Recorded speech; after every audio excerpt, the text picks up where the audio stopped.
Georges Saint-Pierre, qui accepte gentiment de nous donner quelques minutes en ce samedi soir.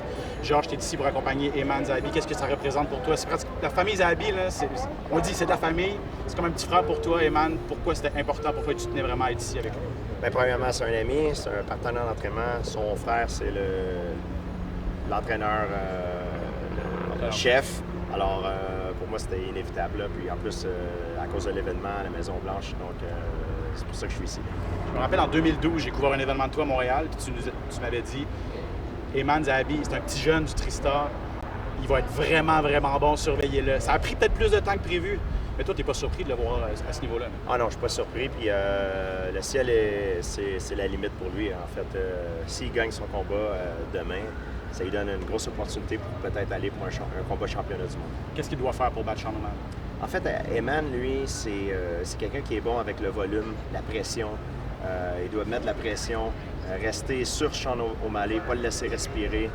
C'est quelqu'un qui bouge beaucoup sa tête.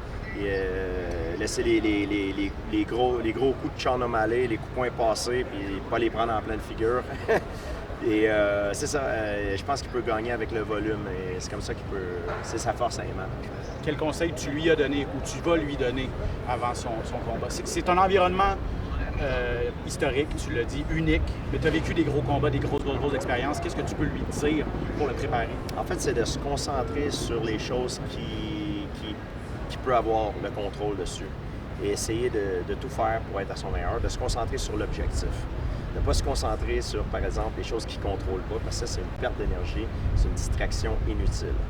Se concentrer sur, par exemple, là, c'était la coupe de poids pour la peser, il a fait le poids. Là, il doit se concentrer sur comment bien se réhydrater pour être au maximum de sa forme. Et après, je pense qu'il va se concentrer à faire de la bonne visualisation de différents scénarios qui vont probablement arriver. Et juste d'être en forme, pas laisser son téléphone de côté. Ouais. Les gens qui nous aiment, des fois, c'est les gens qui nous sucent un peu l'énergie, qui nous prennent l'énergie. Donc, c'est important qu'il doit être un peu égoïste, penser à lui.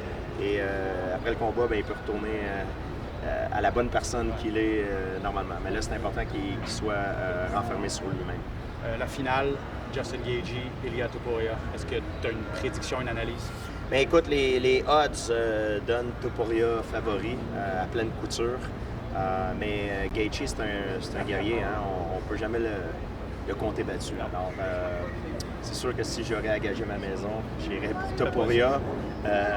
Mais le fait qu'on est ici à Washington, Gaethje, c'est un des favoris de la foule, ça peut lui donner peut-être une étincelle et puis il peut faire des choses que normalement, peut-être qu'on n'a pas vu de lui.